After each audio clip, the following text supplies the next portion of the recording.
에베소서 6장 10절입니다. 그리스도인의 실천적 윤리들을 각 방면에서 제시한 다음 마지막으로 새 생활을 위해 반드시 수행해야 할 영적인 사함에 관해서 언급합니다. 그리스도인들은 자연적인 세상과 영적인 세상에 함께 살기 때문에 사악한 영들의 공격을 받게 되고 있습니다. 이러한 악한 세력에 비해 인간의 힘은 무력하고 영적 투쟁에서 승리하려면 하나님께로부터 영적인 힘을 받아야 하고 전투 준비를 철저히 해야만 합니다. 승리를 위한 전투 준비인데 여기 끝으로가 나오는데요. 결론적으로 그러므로라는 뜻으로 나머지 사항에 대해서는 앞으로로 번역할 수 있습니다. 여기 승리의 원천이 나오죠. 주님 안에서 강건해지십시오라고 하는데 여기 강건해지십시오는 안에와 능력을 주다의 합성어입니다. 현재 수동태 명령법으로서 계속적으로 강건함을 받아야 할 것을 의미하죠. 강건함은 주님 안에서 받게 되는데 이것은 그리스도와의 연합을 통해 그의 은혜로 그 뜻에 순종함으로써 강건해질 수 있음을 나타내는 것입니다. 다음으로는 주님의 강한 능력을 받게 되는데 하나님께서 그리스도를 부활성특게 하신 것처럼 그리스도께서는 우리를 죄와 죽음 가운데서 구원하시고 성령을 통해 강건케 하신 것입니다.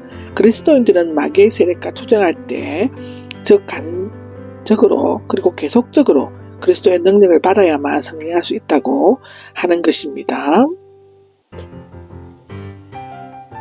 여기 전투를 위한 준비가 나옵니다. 하나님의 무기들로 완전히 무장하십시오인데 문자적으로는 하나님의 온전한 갑옷을 입으십시오입니다. 그러나 곧이어 소개되는 무기들을 보면 갑옷 외에도 띠, 방패, 신, 투구, 칼 등이 있습니다. 그러므로 이 구절은 하나님의 무기들로 완전히 무장하십시오라고 번역하는 것이 바람직하다고 하고요. 하나님의 무기는 하나님에게서 온 무기 또는 하나님께서 준비하신 모든 무기라는 의미입니다. 이사야 59장 19절에도 나오죠. 완전히는 그 무기들이 공격하고 방어하는 데 아무런 결함이나 부족함이 없는 것을 의미합니다. 우리들의 적은 강하고 많기 때문에 무기나 준비에 조금만 결함이 있어도 매우 위험해질 수 있는 것입니다. 완전히 무장해야 하는 이유는 마귀의 관계에 맞서 대적하기 위함이죠.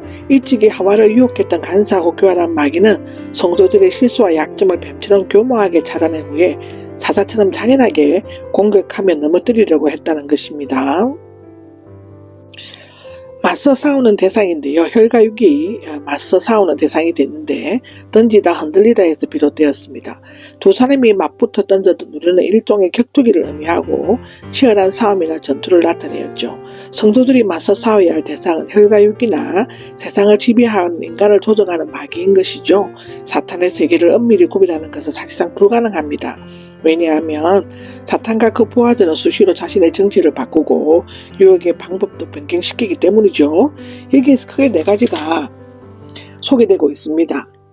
통치자와 권세에 대해서는 이미 언급한 바 있는데 그들은 혈과 육이 아니라 만일 혈과 육이라면 인간의 힘으로만 충분하지만 그리스도인들을 공격하는 세력인 통치자와 권세 즉 어두운 세상을 지배하는 자들과 하늘에 있는 눈에 보이지 않는 강력한 악의 영적 세력들이 바로 그것인데요. 그들은 하나님께서 믿는 자들에게 주신 영적 은혜를 빼앗고 멸망으로 빠뜨리려고 하지만 결국은 영원히 내어 쫓김을 당할 것입니다. 이렇게 다양한 강력한 적들 때문에 또다시 하나님의 무기로 완전히 무장하십시오라고 권면하고 있죠.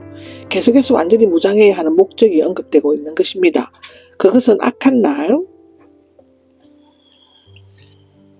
즉 다가올 재림 직전의 대혼란의 시대뿐만 아니라 날마다 닥치는 고난과 시련의 때를 말하는데요. 그것에 대적하여 모든 일을 행한 후에 굳건히 서기 위함입니다. 사도가 이 서신을 쓸 때 지중해에는 막강한 군대 힘에 의한 로마의 평화가 불안하게 유지되고 있었다고 하는데요. 그러나 그리스도인들은 때와 장소에 관계없이 치열한 영적 전쟁을 치르지 않으면 안 되는 것이라고 합니다. 무장해야 할 각 부분을 언급하고 있는 것이 14절부터 17절까지인데요. 바울이 이 서신을 쓸 때에는 당시 로마 군대 중 최정예 부대였던 황제 시위대 안에 갇혀 있었고 그때 만나는 군인들의 복장을 유심히 지켜보고 참조했다고 하는데요. 이곳에 언급된 완전 무장 품목들을 중 갑옷의 정강이 부분과 창만 빠져 있는데요. 이것은 로마 군인이 아닌 구약의 용사를 묘사했다는 주장도 있다고 합니다. 특히 여기에서 언급된 장비는 군인들이 차례로 몸에 착용하는 순서와 같은데요. 굳건히 서서는 앞줄의 반복이 아니라 전투에 대비하기 위해 긴급히 준비함을 나타낸다고 합니다. 허리에 진리의 띠를 두르고 라고 14절에 나오는데요. 메시아가 입은 옷을 상징적으로 묘사하고 있습니다. 이사야 11장 15절에도 나옵니다. 메시아는 무력이 아니라 인격으로 승리를 하는 것이죠. 로마의 갑옷은 입기 전에 먼저 허리띠를 두르게 되어 있는데 그렇게 해야 옷이 몸에 잘 붙어 있게 되고 활동하기에 편해지기 때문인데요. 허리띠에는 칼이나 다른 무기들로 꽂았다인데 진리는 객관적인 진리의 복음이 아니라 주관적인 진리인 성실이나 신실함, 정직을 의미한다고 합니다.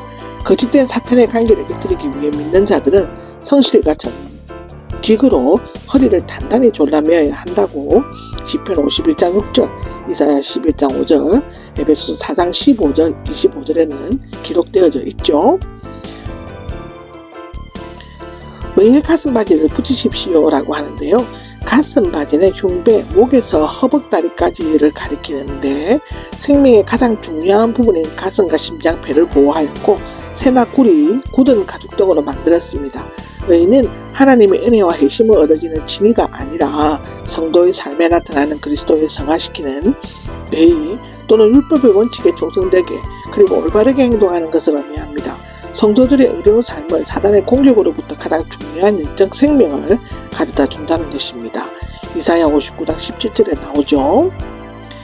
밭에는 평화의 복음을 신에 신으십시오 라고 하는데요. 로마 군인의 신은 발을 보호하고 균형을 유지하여 신속하게 움직일 수 있도록 특별히 제작되었다고 합니다. 평화는 원래 그리스도의 구속을 통해 하나님과 수직적 사랑과는 수평적으로 이루어진 평화를 말한다는데요. 여기에서 평화의 복음은 복음을 전파하는 것이 아니라 즉 그리스도인들을 전진하게 하는 것이 아니라 서 있는 것으로 묘사되어 있죠. 믿는 자에게 평화, 즉 평안을 주는 전쟁터에 용감히 설 수 있도록 준비시키는 즉 복음으로부터 오는 믿는 자의 마음속에 있는 안정 또는 견고성을 의미한다고 볼 수 있습니다.